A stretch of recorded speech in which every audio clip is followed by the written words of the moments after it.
is part 2 of chapter 6, that is sectorial organization of business. So students, इसके first part में हमने क्या study किया था? Meaning of private sector, public sector and joint sector. So starting this part with the forms of private sector and forms of public sector. So students, private sector की कौन कौन से forms होते हैं? 5 forms. First is sole tradership, partnership, cooperative societies, joint Hindu family business and company. ये सारे हम chapter 5 में ऑलरेडी स्टडी कर चुके हैं, बट फिर भी अगर किसी स्टूडेंट ने वहां पे नहीं देखा हो तो वो प्लीज वहां पे स्टडी कर ले. यहाँ पे मैं इन शॉर्ट आपको ये रिवाइज करवा देती हूँ ये क्या होता है, तो आपका रिवीजन भी हो जाएगा. सोल ट्रेडरशिप क्या होता है? जब कोई भी बिजनेस किसी एक सिंगल इंडिविजुअल के थ्रू रन होता है, मतलब उसका ओनर, उसका मैनेजर और ऑपरेटर कोई भी एक सिंगल इंडिविजुअल होता है, वो क्या कहलाता है? Soul tradership. नेक्स्ट फॉर्म कौन सा है? Partnership business. जब 2 या 2 से ज्यादा लोग मिलकर बिजनेस को रन करते हैं, ऑपरेट करते हैं, तब वो फॉर्म क्या कहलाता है? Partnership business. नेक्स्ट क्या है? Cooperative society. जब बहुत सारे पर्सन या बहुत सारी सोसाइटीज मिलकर अपना एक ग्रुप बनाती हैं, तो वो क्या कहलाता है? Cooperative societies. Next, joint Hindu family business. अगर कोई भी बिजनेस या कोई भी काम है वो एक फैमिली के थ्रू हो रहा है, जिसमें head of the family who is known as karta, उसके ऊपर पूरी लायबिलिटीज होती है और बाकी सारे मेंबर्स उनकी हेल्प करते हैं. किस चीज के लिए?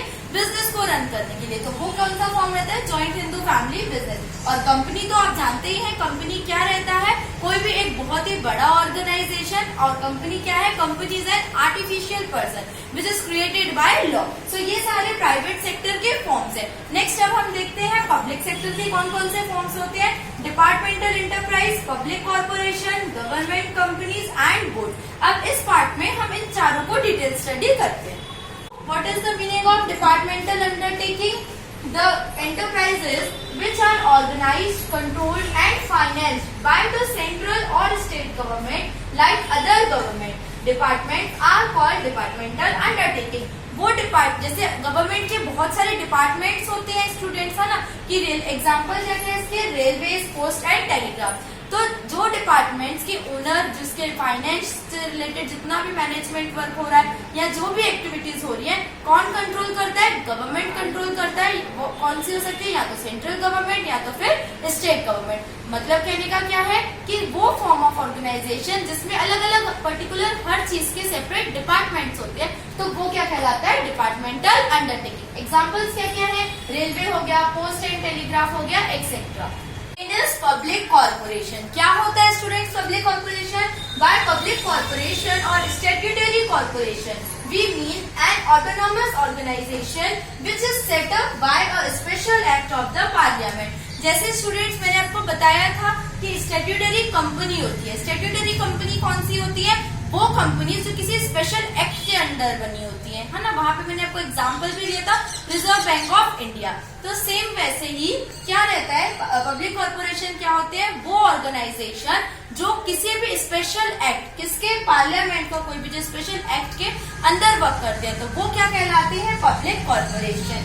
The powers, duties, functions and pattern of management of this are defined by this act. जितने भी पावर्स हैं लोगों के काम करने के, जो भी मैनेजमेंट करने का पैटर्न है, जितनी भी फाइनेंसिंग है, वो सारी चीजें किसमें स्पेसिफाई होती है? इस एक्ट में, जो कौन बनाता है? पार्लियामेंट. अब पब्लिक कॉर्पोरेशन के एग्जांपल्स कौन कौन से हैं?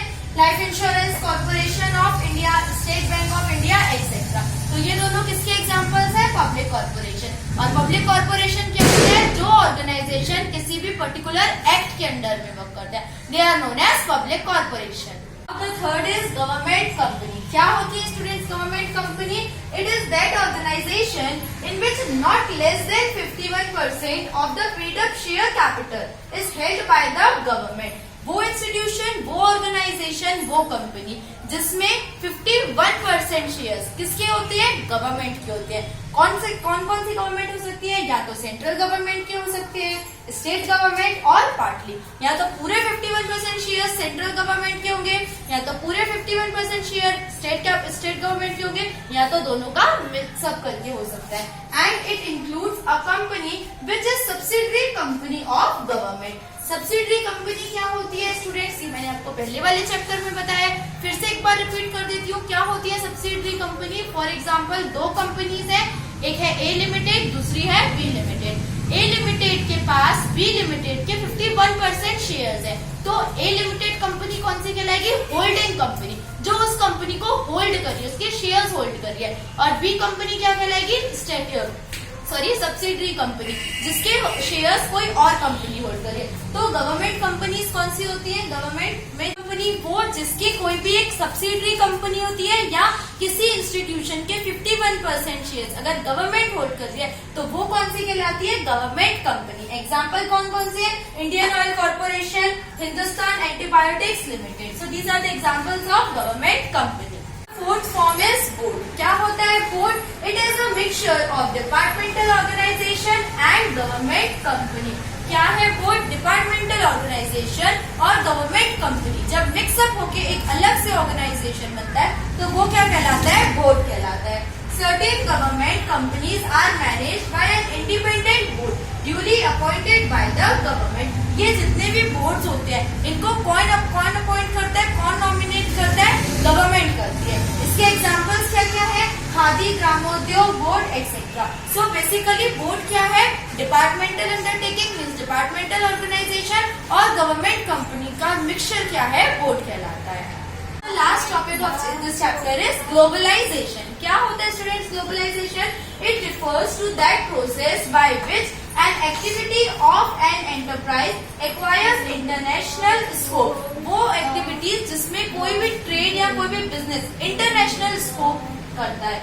Next is no borders and barriers to trade are between nations. जितने भी नेशंस हैं या जितने भी बैरियर्स हैं, जितने भी बॉर्डर्स हैं, तो वो सारी चीजें अफेक्ट नहीं करती हैं किसको? ट्रेड को। तो ये सारी प्रोसेस मतलब किसी भी बिजनेस को ऑल ओवर द वर्ल्ड में एक नेशन दूसरे नेशन किसी भी नेशन में हम उसको कर सकते हैं। तो ये प्रोसेस क्या कहलाती है? ग्लोबलाइजेशन। ग्लोबलाइजेशन का सबसे बेस्ट एग्जाम्पल क्या है स्टूडेंट्स? Multinational companies. अब ये क्या होती है? These are those companies whose business dealings are spread over in more than one nation। Multinational companies वो कंपनीज जिसका बिजनेस एक नेशन से ज्यादा नेशंस के साथ हो, मतलब एक कंट्री के बाहर भी हो। दे फंक्शन ऑन इंटरनेशनल लेवल। ये किस लेवल पे फंक्शन करती है? इंटरनेशनल लेवल पे। जैसे आपने सुना होगा लोग कहते हैं एमएनसीज, हम इनको और भी क्या कहते हैं? एमएनसीज। हमारी कंपनी इंटरनेशनल लेवल पे वर्क करते हैं। इंटरनेशनल लेवल से क्या मतलब है? यही चीज कि एक कंट्री से ज्यादा कंट्रीज के साथ वर्क करती है। Their activities are found all over the world. पूरे वर्ल्ड में जितनी भी कंट्रीज हैं सबके साथ इनका वर्क रहता है। तो वो कंपनीज क्या कहलाती हैं? Multinational company. इसके एग्जांपल्स क्या क्या है? कोको कोला, आपने सुना होगा कोको कोला हमारी कंट्री में ही सिर्फ नहीं है, अदर कंट्रीज में भी है। पेप्सी हो गया, जॉनसन एंड जॉनसन एक्सेट्रा। तो ये सारे एग्जांपल्स किसके हैं? मल्टीनेशनल कंपनीज के। और मल्टीनेशनल कंपनीज जो है वो क्या प्रोसेस है? Globalisation. Characteristic, advantages and disadvantages of multinational companies. सबसे फर्स्ट कैरेक्टरिस्टिक क्या होता है? Huge capital. अब ये मल्टीनेशनल कंपनी क्या है? एक कंट्री से दूसरे कंट्री में भी ट्रेड कर रही है तो इनको कैपिटल जो रिक्वायरमेंट होगी वो ज्यादा होगी, इसलिए इनकी रिक्वायरमेंट कैसी रहती है कैपिटल की? Huge amount of capital. Next is external market. ये कंपनीज क्या एक ही कंट्री में कर रही है? नहीं, एक्सटर्नल भी कर रही है। एक्सटर्नल मार्केट का जो एरिया है वो भी कवर कर रही है। एक्सटर्नल मार्केट मतलब कि foreign trade. Next is head office. जो मल्टीनेशनल कंपनीज होती है उनका पर्टिकुलर एक हेड ऑफिस होता है। वो कंट्री के किसी भी पोर्शन में हो सकता है, किसी भी एरिया में हो सकता है, जहां से उनकी सारी एक्टिविटीज को कंट्रोल किया जाता है, वहीं से सारे ऑर्डर्स भी दिए जाते हैं। Next is modern technology. अब जो इंटरनेशनल कंपनीज होती हैं वो क्या करती हैं?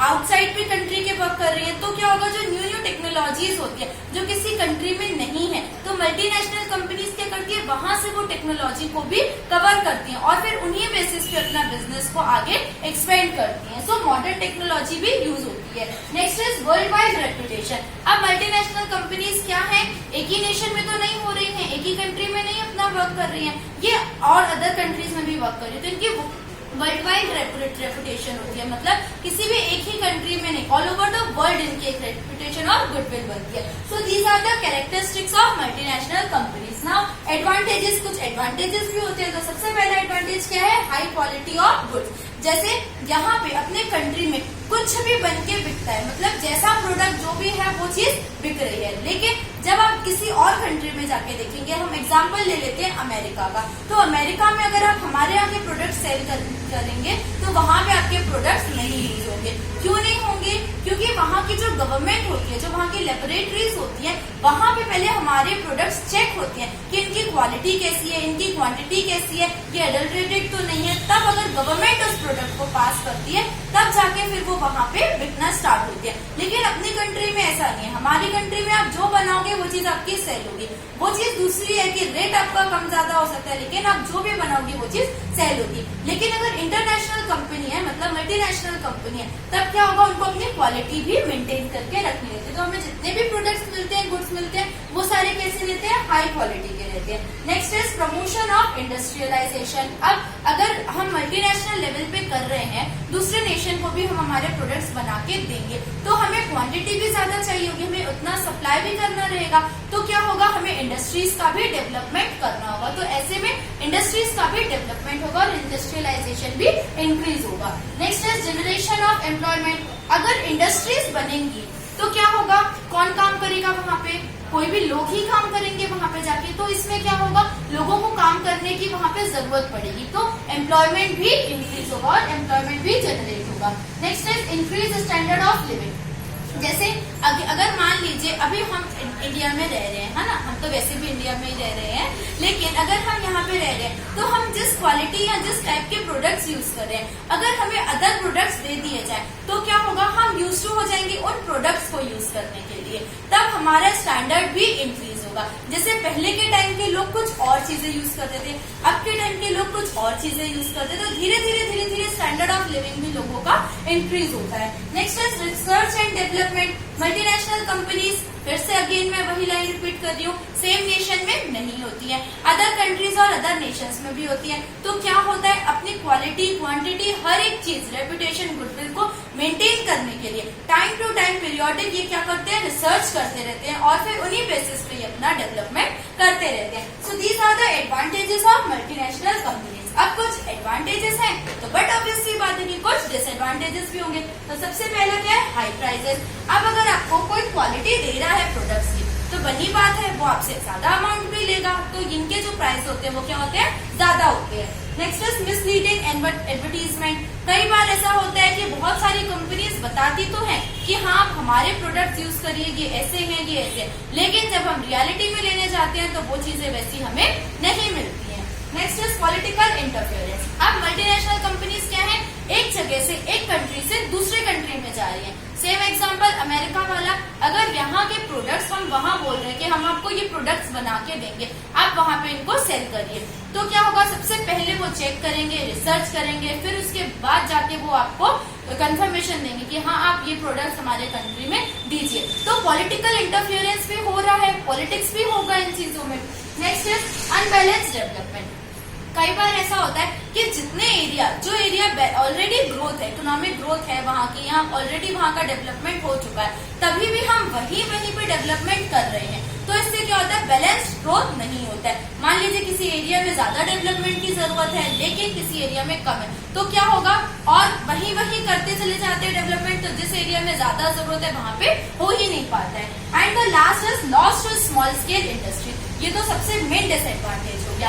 क्या हो गया, अगर कंपनीज, मल्टीनेशनल कंपनीज जो है वो इंक्रीज होती चली जाएंगी, उनका वर्क ज्यादा फैलता चले जाएगा, तो जो छोटे छोटे स्मॉल कॉटेज इंडस्ट्रीज है उनका वर्क क्या होगा, बंद होता चले जाएगा और फिर उनके प्रोडक्ट्स कौन यूज करेगा। So these are the disadvantages of multinational companies. So students, अभी तक हमने जितना भी पोर्शन कवर किया वो था कौन से चैप्टर का, chapter 6 sectoral organisation of business. Next we will meet with chapter 7। I hope my videos are very helpful to you. अगर आपको किसी को भी किसी भी टॉपिक में, किसी भी चैप्टर से रिलेटेड कोई भी क्वेरी हो, आप प्लीज मुझे कमेंट सेक्शन में कमेंट करके पूछ सकते हैं। Definitely I will solve your query. Thank you for watching my videos.